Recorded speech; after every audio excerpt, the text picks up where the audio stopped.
bonjour. Merci de me donner l'occasion de partager avec vous quelques réflexions concernant le sacrement de la miséricorde. Et bien sûr, à partir de là, nous envisagerons toute la question liée au pardon et au sacrement de la réconciliation. Alors permettez-moi de baliser quelque peu la route de façon à s'y retrouver dans cet itinéraire riche finalement de ce qui est au cœur de l'expérience humaine, mais bien sûr aussi de la foi chrétienne. D'abord, un premier point qui nous invitera à redécouvrir le pardon dans la Bible. Et puis après cela, ce sera l'Église et le pardon, pour arriver à une redécouverte peut-être de ce beau texte de l'Évangile au chapitre 15 de l'Évangile selon saint Luc, et qui est la parabole du Fils prodigue. Et puis après cela, nous envisagerons la question plus spécifique du sacrement de la réconciliation, mais dans des questions qui sont, me semble-t-il, fondamentales. 5 points. Le premier, c'est jusqu'où faut-il pardonner ? Deuxième point, y a-t-il un mal, y a-t-il un péché qui est impardonnable, ce qu'on appelle dans l'Évangile le péché contre l'esprit? De quoi parle-t-on exactement? Et aussi, troisième point, le pardon n'est-il pas une façon de refuser la justice? Quatrième point, l'aveu. Pourquoi l'aveu finalement? Et 5, pourquoi un prêtre est-il nécessaire pour célébrer le sacrement de la réconciliation? Je terminerai alors par une note du lien entre la joie et le pardon, bien sûr, et une prière qui nous invitera à prolonger ce qui aura pu être découvert au cœur de cette rencontre. Alors d'abord, oui, le pardon dans la Bible. Eh bien, c'est vrai qu'on peut dire que le pardon est au cœur de la Bible.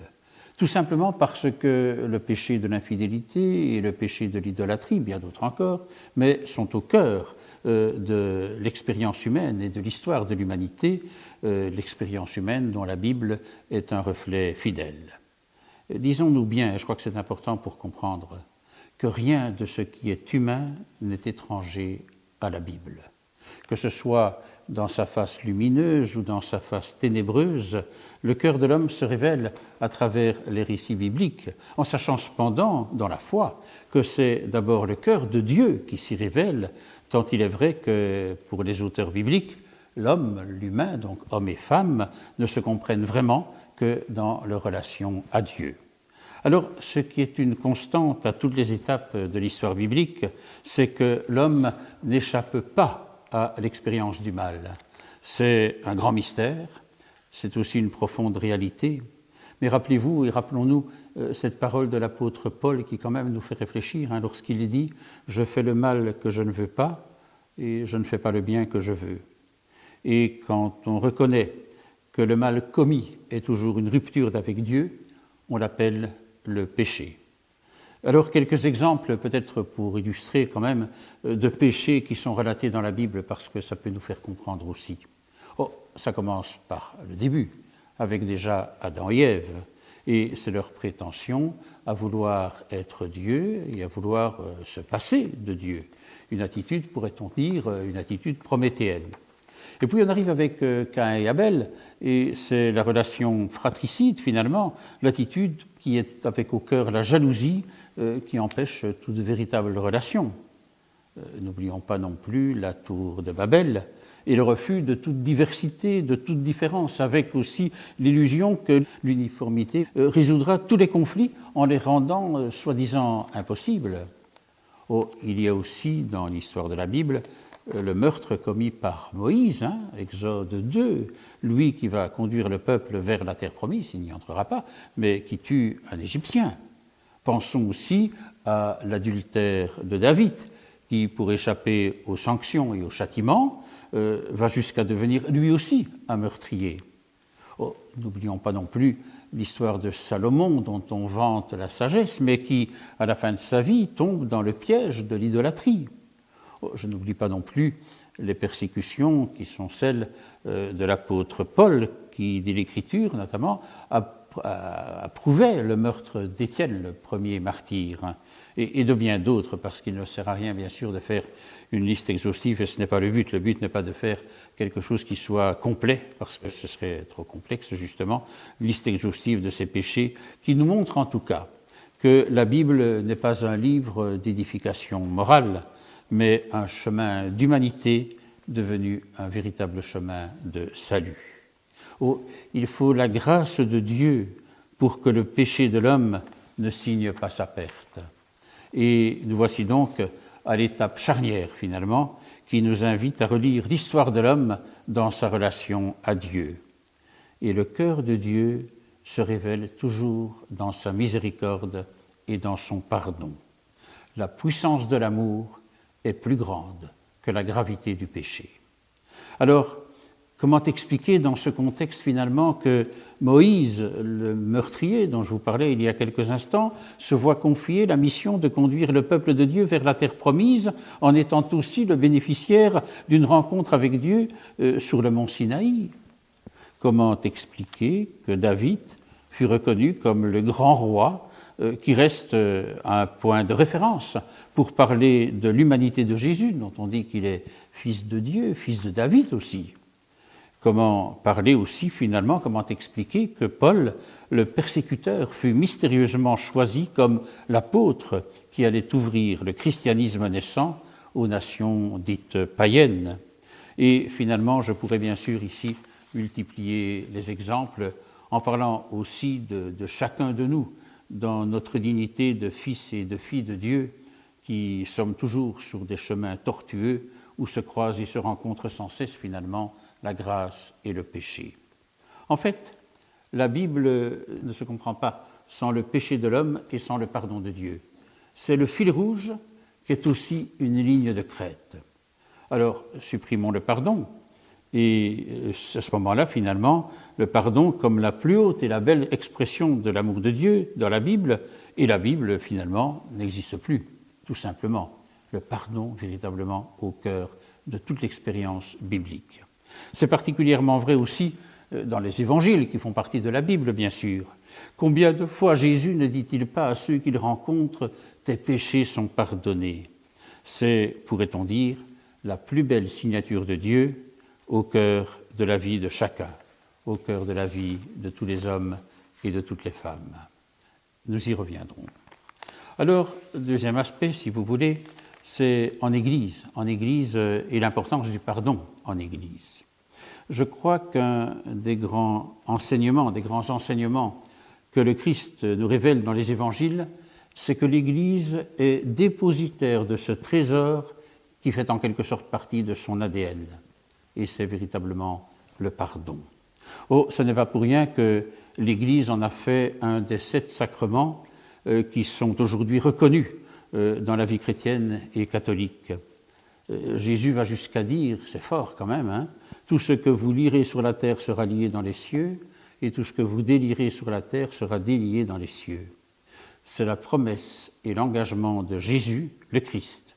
L'Église ne peut pas se priver de dire à ceux et celles qui le lui demandent, dans la foi et dans un esprit de conversion et de repentir, tes péchés sont pardonnés. Le péché, voyez-vous, n'est pas une fatalité, et l'homme ne peut pas rester enfermé dans le carcan de ces esclavages du péché. Le pardon rime toujours avec libération. Le pardon, c'est l'œuvre créatrice de Dieu qui se poursuit pour donner à l'homme sa véritable dignité de pardonner, pourrait-on dire. Et c'est à cette étape que je voudrais revenir sur ce beau texte qui est celui de l'enfant prodigue, au chapitre 15 de l'Évangile selon saint Luc. Je ne vais pas le relire, bien sûr, je crois que beaucoup le connaissent, et si vous ne le connaissez pas, allez regarder, peut-être en interrompant éventuellement notre rencontre pour la suite, mais d'aller lire ce passage, c'est donc au chapitre 15 de l'Évangile selon saint Luc. Pour entrer dans une compréhension plus profonde encore de ce qu'est le pardon, et pour redire son lien avec Dieu, cette parabole est un exemple absolument extraordinaire. C'est l'histoire, vous le savez donc, d'un père qui avait 2 fils. Le cadet prend la décision de partir avec tous les biens qui, en fait, lui sont dus. Il part, dit le texte, pour un pays lointain, dans lequel il mène une vie de débauche, une vie de désordre.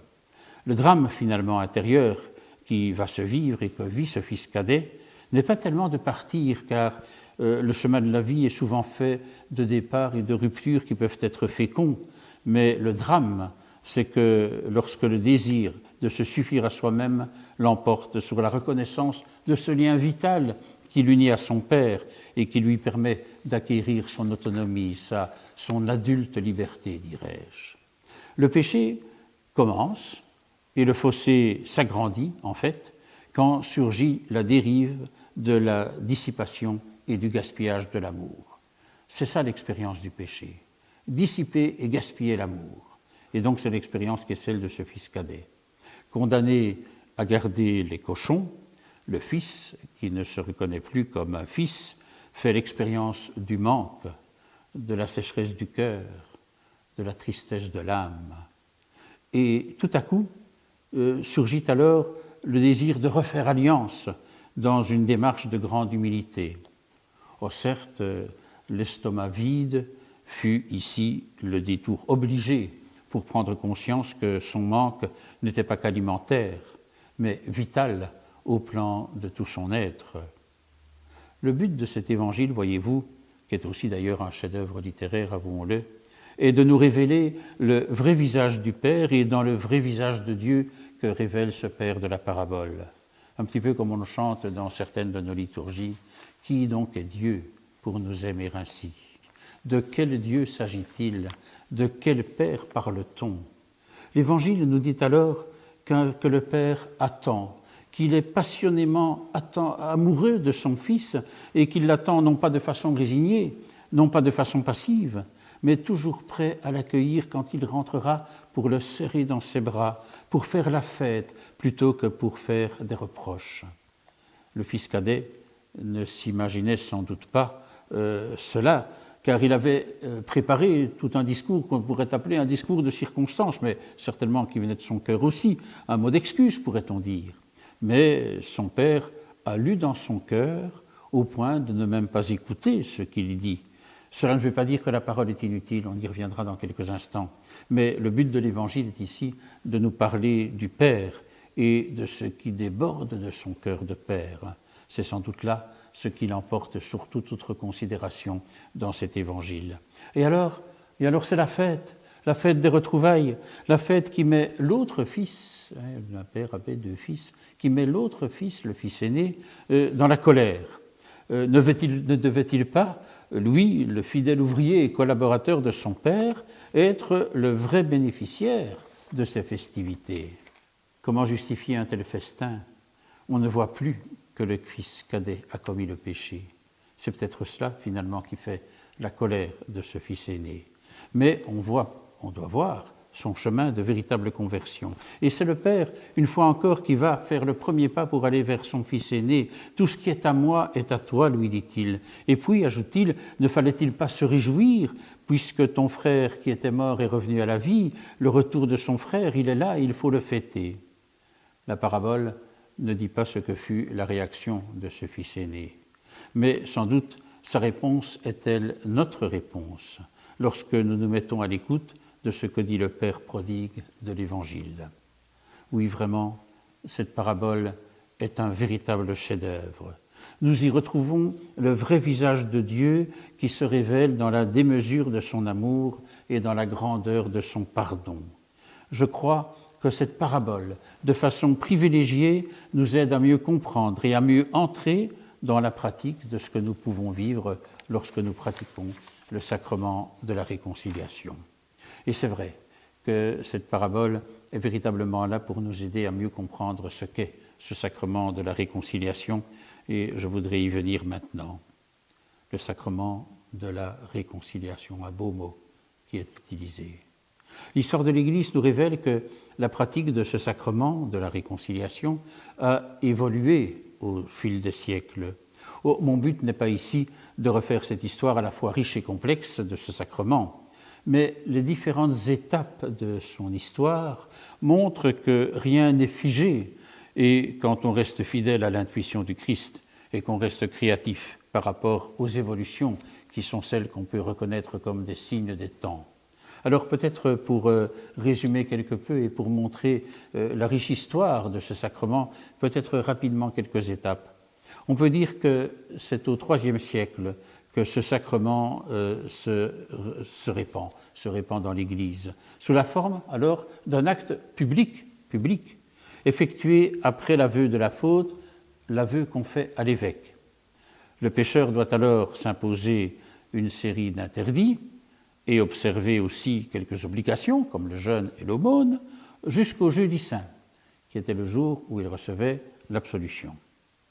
Et puis alors, aux environs du 7e siècle, il y a une nouvelle discipline de ce sacrement qui va entrer en vigueur, surtout sous l'influence de monastères celtes et anglo-saxons. À ce moment, le prêtre entend la confession en privé. Ça vous dit quelque chose, là, par rapport à maintenant aussi. Le prêtre entend la confession en privé et requiert des pénitences qui sont adaptées à la gravité de la faute. Et l'absolution n'est accordée qu'à l'issue de ces pénitences. Autre étape. Et puis vient vers la fin du XIIe siècle l'aveu qui prend beaucoup d'importance. Il tend même à se suffire pour permettre l'absolution qui est alors donnée immédiatement à l'issue de la confession. Le prêtre doit cependant indiquer une pénitence légère le plus souvent dont le pénitent doit s'acquitter. Et c'est dans ce contexte, c'est aussi le concile qu'on appelle le concile de Latran IV, c'est en 1215, que la confession devient une confession annuelle, du moins l'obligation. On est obligé de se confesser annuellement. Et c'est à partir de cette règle que se développe à Rome une pratique intense alors, pas seulement annuelle, mais du sacrement de la réconciliation, notamment à l'occasion des jubilés à partir de l'année de 1300. Et ces jubilés seront l'occasion de recevoir, c'est à ce moment-là que ça a commencé, des indulgences plénières. Alors, je termine cette approche historique et rapide en mentionnant, alors c'est beaucoup plus contemporain, la décision d'organiser par le pape François, déjà maintenant, le jubilé de la miséricorde et l'initiative prise aussi dans l'Église de ce qu'on appelle les 24 heures du Seigneur, qui a lieu maintenant chaque année lors du dimanche de la Létarée. Alors justement, le sacrement de la réconciliation, dont on voit qu'il y a toute une évolution qui a pu le faire comprendre mieux ou de s'adapter aux circonstances qui étaient celles du temps et de l'Église, mais peut-être justement quelques questions par rapport à ce sacrement de la réconciliation. Première question est quand même importante, enfin ces questions sont fondamentales dans notre vie. Jusqu'où faut-il pardonner? Et dans certains cas, on verra après, le pardon ne fait-il pas obstacle à la justice? Ce sera important à développer. Mais d'abord, jusqu'où faut-il pardonner? Rappelez-vous cette phrase de l'apôtre Pierre qui demande à Jésus, « Seigneur, combien de fois devrais-je pardonner à mon frère? Jusqu'où ?» Et Jésus va répondre qu'au sein de la communauté des disciples, le pardon n'a pas de limite. Mais pour accueillir cette grâce du pardon, il faut que nous reconnaissions aussi que nous sommes en quelque sorte des débiteurs insolvables. Il nous faut entrer dans la logique de l'amour, mais de l'amour gratuit. Le pardon nous fait en fait entrer dans les mœurs de Dieu. Et à ce niveau, il nous faut reconnaître le pardon, mais au sens de son étymologie, même le pardon, le don parfait, la perfection d'aimer, dépasse toutes les limites dans lesquelles nous voudrions l'enfermer. Parce que pardonner, c'est arrêter l'escalade et l'engrenage de la violence. Pardonner, c'est briser les enchaînements et les enfermements. Notez que dans enfermement, il y a le mot enfer, les enfermements de la haine. Pardonner, c'est souvent faire le premier pas, sans exiger de réciprocité, mais en osant croire, comme le dit dans une façon si belle saint Augustin, la mesure de l'amour, c'est d'aimer sans mesure.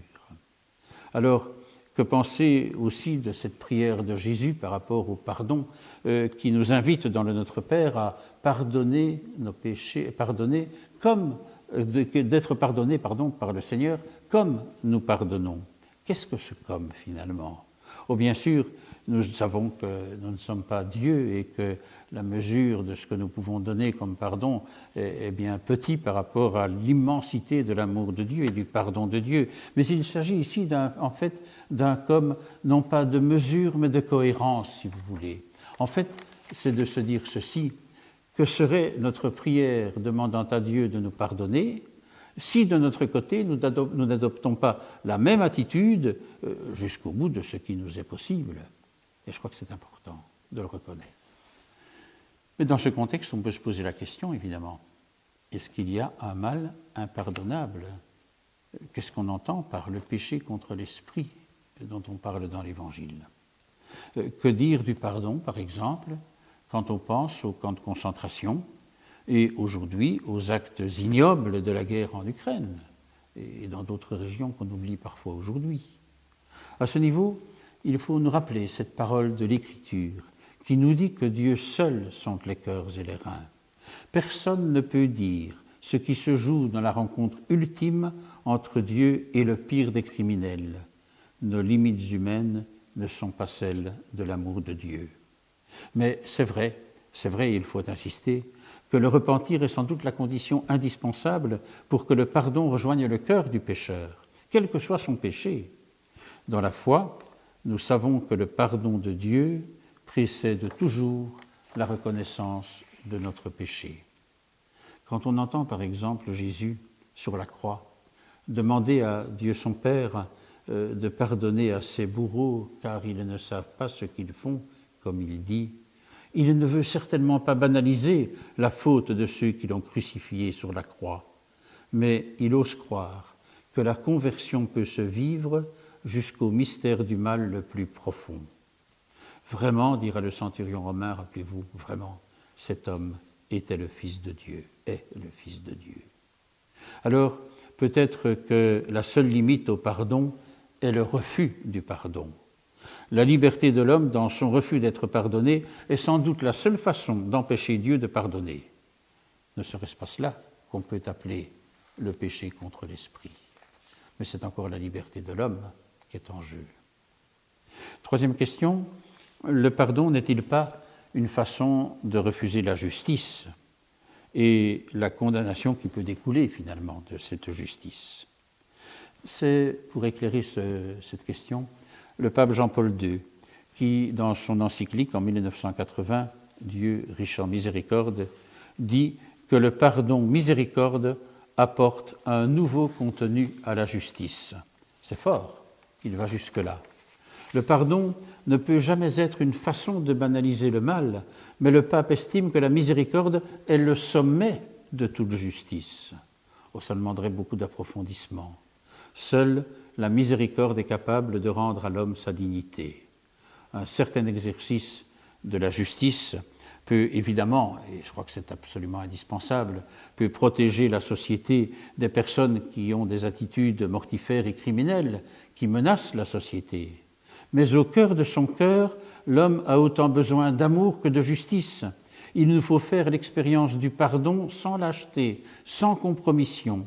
Il nous faut inventer une façon de faire justice sans humilier l'autre et recevoir le pardon sans aliéner le mal. J'aime bien cette phrase du père Michel Hubeau qui dit, je reprends, une façon de faire justice sans humilier l'autre et de recevoir le pardon sans aliéner le mal. Le pardon trouve alors toute sa puissance de libération. Redisons avec force quand même aussi que le pardon ne peut pas faire fi des exigences de la justice. L'offensé qui pardonne ne se substitue pas aux lois et aux juges qui doivent déterminer la culpabilité et les sanctions infligées aux coupables. Mais le pardon, et c'est ça l'essentiel, le pardon nous permet de ne pas identifier l'homme à son péché. Une autre question qu'on pose souvent par rapport au sacrement de réconciliation, c'est la question de l'aveu.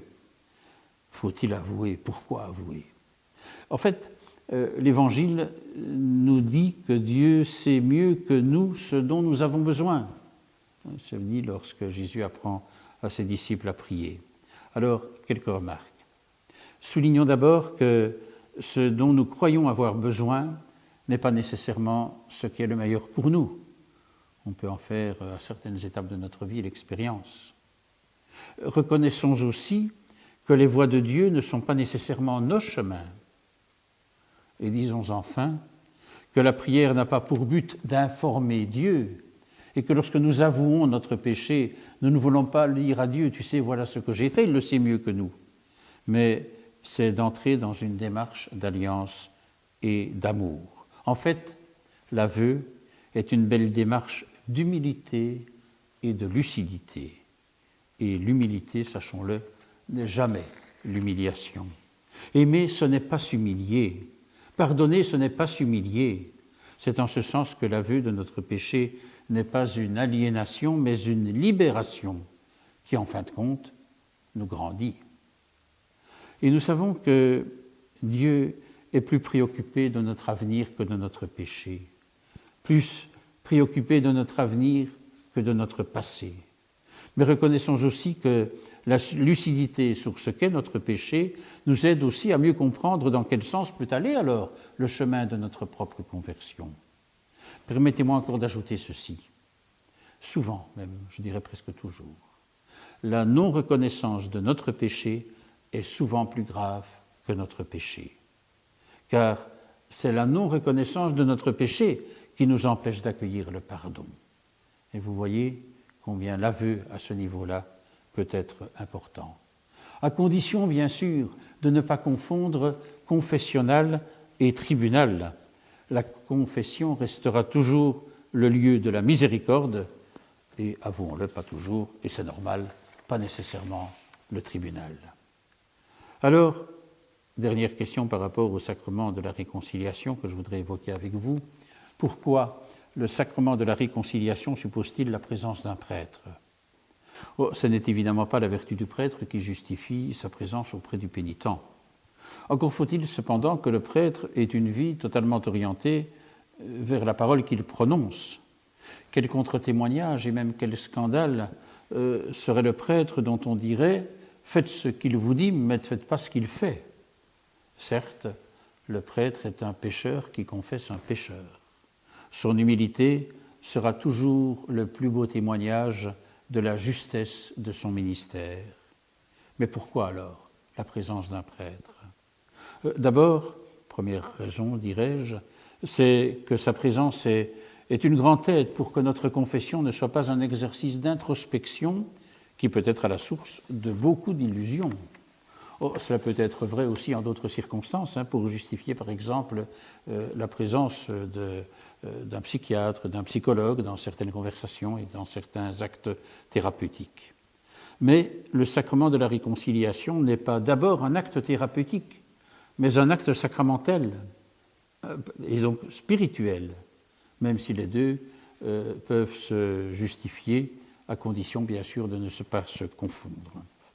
Dans le sacrement de la réconciliation, on peut dire que la présence du prêtre est dans la logique de l'incarnation. Jésus nous a dit qu'il compte sur nous pour que nous devenions, je dirais, sur nos chemins et dans nos vies humaines, je dirais, les artisans de son royaume, avec notre vocation, avec nos limites, avec nos charismes.